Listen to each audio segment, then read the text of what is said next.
Specialty pens, leather notebooks, maybe even a few of the pricey designer gifts Cecilia stocks at the front of the store. Back when I worked here more regularly, I relished the quiet moments. The shop empty but for me and my not-symbolic pen, and whatever paper I had in front of me. My only job to create. To play with those letters, to experiment with their shapes, to reveal their possibilities. But today I'm not so welcoming of the quiet.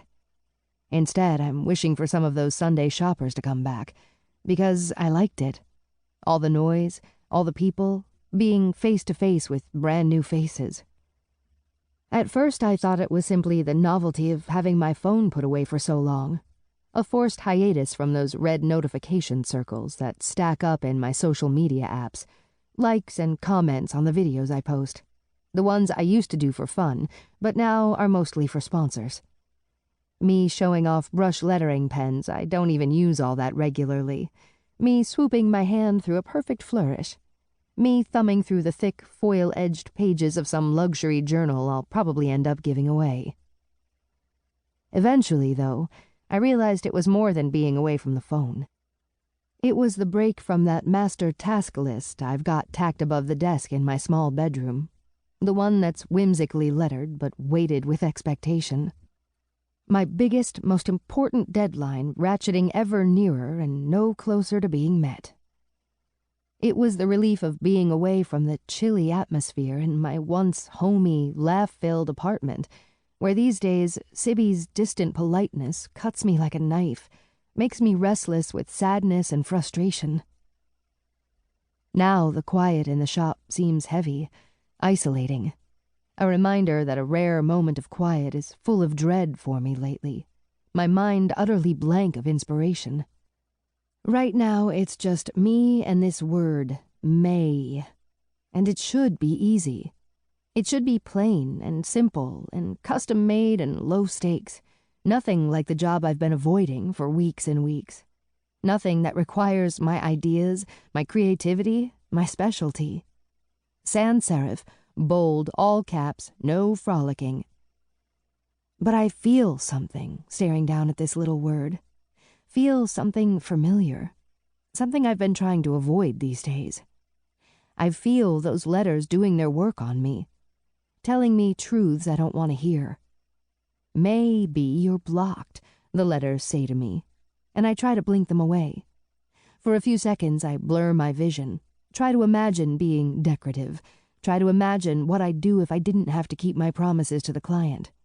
Something in those wide vertexes, play with the negative space, or maybe you're lonely, the letters interrupt, and my vision sharpens again.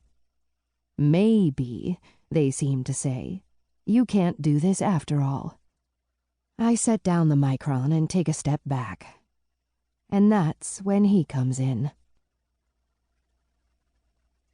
The thing is, the letters don't always tell me truths about myself. Sometimes they tell me truths about other people, and Reid Sutherland was one of those people. I remember him straight away, even though it's been over a year since the first and only time I ever saw him, even though I must have only spent a grand total of 45 minutes in his quiet, forbidding presence. That day, he'd come in late, his fiancée already here in the shop, their final appointment to approve the treatment I'd done for their wedding. Save the dates, invitations, place cards, the program, anything that needed letters, I was doing it.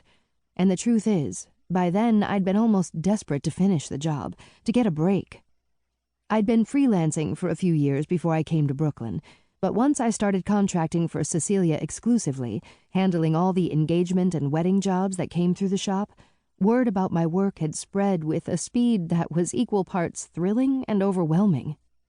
Jobs coming so quickly I'd had to turn more than a few down, which only seemed to increase interest. During the day, my head would teem with my clients' demands and deadlines. At night, my hands would ache with tension and fatigue. I'd sit on the couch, my right hand weighted with a heated bag of uncooked rice to ease its cramping, and I'd breathe out the stress from meetings that would sometimes see couples and future in-laws turn brittle with wedding-related tension. My job to smile and smooth ruffled feathers, sketching out